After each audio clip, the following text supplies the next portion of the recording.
Everyone, welcome to back my channel Pooja Maurya ji. तो क्या है, हम किसके बारे में बात कर रहे हैं, तो वो देखिए हम किसके बारे में आज बात करेंगे।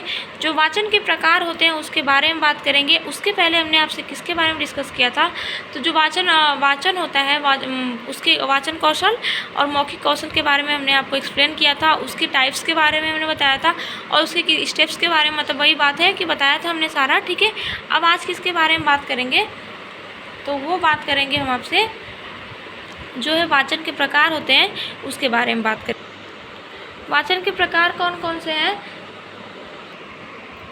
वाचन के प्रकार कौन कौन से हैं, तो देखिए पहली बात तो होता है वाचन मीन्स हमने पहले ही बता दिया था कि बोलना। ठीक है, तो अब कौन कौन से हैं इसके मतलब बोलते हैं किस तरीके से हम बोलते हैं अपनी बातों को, ये देखते हैं। पहला हो जाएगा सस्वर वाचन, दूसरा हो जाएगा मौन वाचन। ठीक है, सस्वर वाचन क्या होता है और मौन वाचन क्या होता है, इसको हम डिफाइन करते हैं। तो सस्वर वाचन में क्या होता है कि पहली बात तो कोई भी काम हम बच्चे के अकॉर्डिंग करेंगे तो बच्चा क्या करेगा, सस्वर वाचन में ज़ोर से बोलकर पढ़ता है बच्चा। जैसे क्या होता है क्लासरूम में होता है ना कि टीचर लोग बोलते हैं कि बाबू क्या तेज़ी से बोलो, मतलब तेज़ी से बोलकर, मतलब बुक वगैरह हाथ में ले लेते हैं बच्चे और उसको क्या बोलते हैं, उसी को बोलकर तेज़ी से बोलकर पढ़ते हैं। ठीक है, तो वो हो जाएगा सस्वर वाचन। जैसे कि फॉर एग्जांपल कहाँ तेज़ बोलना। ठीक है, जैसे कहाँ, फिर क्या होता है कहाँ तेज़ बोलना है, कहाँ धीरे बोलना, ये हो जाएगा आपका क्या हो जाए सस्वर वाचन। मीन्स कि कभी कभी होता है ना कि वो क्या बोलते हैं कोई भी चीज़ बोलते हैं, जैसे कि का की आता है, तो जहाँ पे कोई सेंटेंस में की आता है तो वहाँ पे थोड़ा सा हम वो करते हैं ना, अपनी आवाज़ को स्लो करते हैं,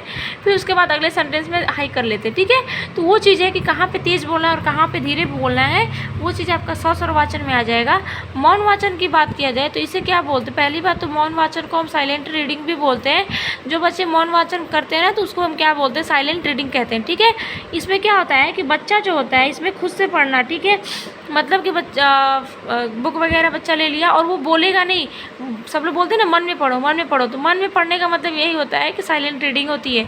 मीन्स कि आप अपनी बातों, जो भी आपकी नोट्स है या फिर जो चीज़ें हैं मैटर, उसको आप उसको बोल के नहीं, मन में मतलब बिना बोले शांति से पढ़ रहे हो। ठीक है, तो ये हो जाएगा आपका मौन वाचन। ठीक है, यहाँ पे हमने शॉर्ट में लिखा है सस्वर वाचन और मौन वाचन।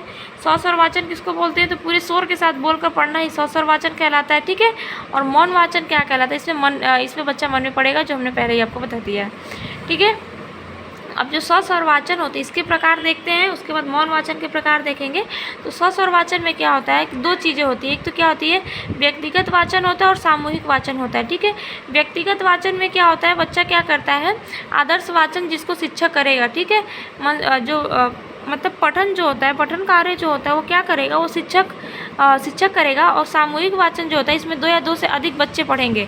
ठीक है, इसमें 2 या 2 से बच्चे अधिक पढ़ेंगे कि इसमें सामूहिक वाचन, सामूहिक में इसकी समझ रहे हैं कि एक ग्रुप। ठीक है, तो उसमें क्या होगा ना कि इसमें जब कोई भी चीज़ पढ़ाई होगी तो उसमें बच्चे क्या करेंगे ना कि 2 या 2 से अधिक बच्चे जो होंगे जो एक साथ बैठ के पढ़ेंगे। ठीक है, और क्या होगा अभी, और दूसरी चीज़ ये है कि व्यक्तिगत वाचन में क्या हो जाएगा कि आदर्श वाचन जिसको शिक्षक करेगा उसी को क्या करेगा, अनुकरण वाचन जिसको बच्चे करेंगे। ठीक है, मतलब उसी को बच्चा क्या करेगा, कॉपी करेगा। ठीक है, किसको, तो इस वाचन को, पठन वाचन को। अब ये हो जाएगा आपका व्यक्तिगत वाचन में और सामूहिक वाचन। अब मौन वाचन के प्रकार कौन कौन से होते हैं तो उसके बारे में बात करेंगे। तो जो मौन वाचन के प्रकार हैं, यानी इसके टाइप्स जो हैं वो 2 होते हैं। कौन कौन से, तो क्या है ज्ञान अध्ययन और दूसरा द्रुत वाचन। ठीक है, ज्ञान अध्ययन में क्या होता है, गहन अध्ययन है, गहन अध्ययन है। ठीक है, तो गहन अध्ययन में क्या होता है, कोई भी चीज़ को मतलब क्या होता है ना सूक्ष्म, यानी बहुत बारीकी से पढ़ना, छोटी से छोटी चीज़ हो चाहे बड़ी से बड़ी चीज़ हो, उसको एकदम डीपली पढ़ना है, वही हो जाएगा आपका गहन अध्ययन। जैसे क्या है, देखिए मैंने लिखा है कि जब किसी चीज़ को सूक्ष्म गहनता से पढ़ना यानी डीप में पढ़ना, ही आपका गहन अध्ययन हो जाएगा। ठीक है, एक चीज़ होता है कि कोई भी चीज़ को हम शॉर्टली पढ़ लेते हैं और उसको एक चीज़ को क्या होता है पूरा टोटली उसको, उसकी डिफिनीशन और उसके अंदर की जितनी सारी चीज़ें होती है उसको, तो जो टोटली डिफिनीशन के साथ उसके टाइप्स हो गए, ये सारी चीज़ें पढ़ते हैं तो उसको क्या हो जाता है, वही होता है गहन अध्ययन। ठीक है, और द्रुत वाचन में क्या होता है, जब चीज़ें तेज़ गति से पढ़ना है, मीन्स कि कोई भी चीज़ें हैं उसको जल्दी जल्दी पढ़ लिया। ठीक है, वो हो जाएगा तेज़ी मोड में, मतलब तेज़ी स्पीड से पढ़ लिए, उसको हो जाएगा द्रुत वाचन के अंतर्गत रखेंगे। लेकिन कोई चीज़ अगर धीरे धीरे उसकी हर छोटी से छोटी, बड़ी से बड़ी टॉपिक, वर्ड्स के बारे में जानने की जानकारी रखते हैं, करते हैं कोशिश, वो हो जाएगा गहन अध्ययन। ठीक है, वाचन शिक्षण की विधियाँ कौन कौन सी हैं तो ये देखते हैं।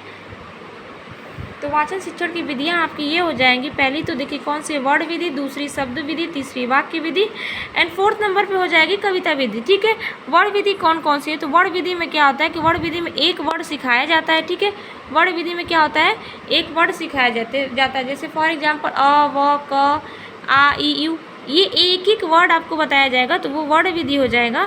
और शब्द विधि में क्या होता है, इसमें शब्द सिखाए जाएंगे, जैसे कि अनार, आम, मिली।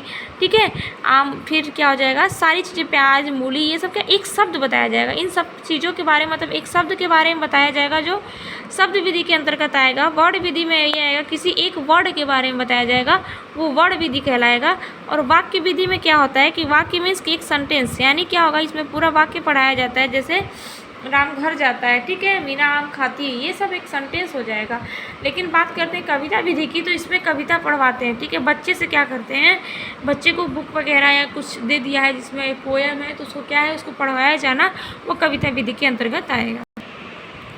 हमने 4 कौशलों के बारे में बताया था, जिसमें से हमने क्या किया है, 3 कौशल को डिफाइन कर दिया है। अब आपका लास्ट वाला जो बचा है, लिखित अभिव्यक्ति कौशल, यानी लिखना वाला जो कौशल है, सुनना, बोलना, पढ़ना, ये तीनों कौशलों को हमने आपको बताया है। लेकिन अब 4th नंबर पे आएगा लिखित अभिव्यक्ति कौशल, यानी लिखना वाला जो लिखने के जो कौशल होता है, उसके बारे में क्या है कि जो लिखने, इसका जो प्रकार है वो कौन कौन सा है।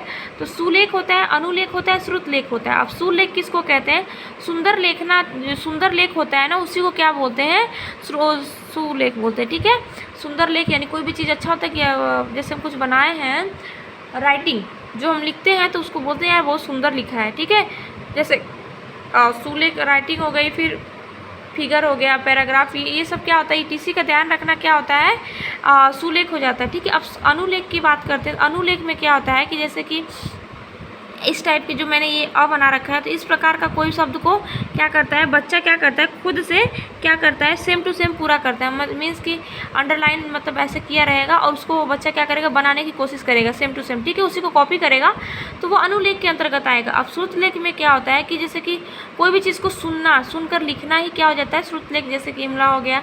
ठीक है, फिर टीचर लोग कभी कभी क्या होता है कि कहानी बताते हैं, तो कुछ बच्चे क्या होता है कि सुन के, अगर वो आप पे डिपेंड करता है, वो सुनकर बच्चा लिखेगा, तो ऐसे क्या कोई सेंटेंस हो गया, उसको सुनकर फिर अपने कॉपी में नोट डाउन करना, ये हो जाएगा श्रुतलेख। ठीक है, तो ये जो थे हमारे कौशल 4, वो हमने आज कंप्लीट किया है।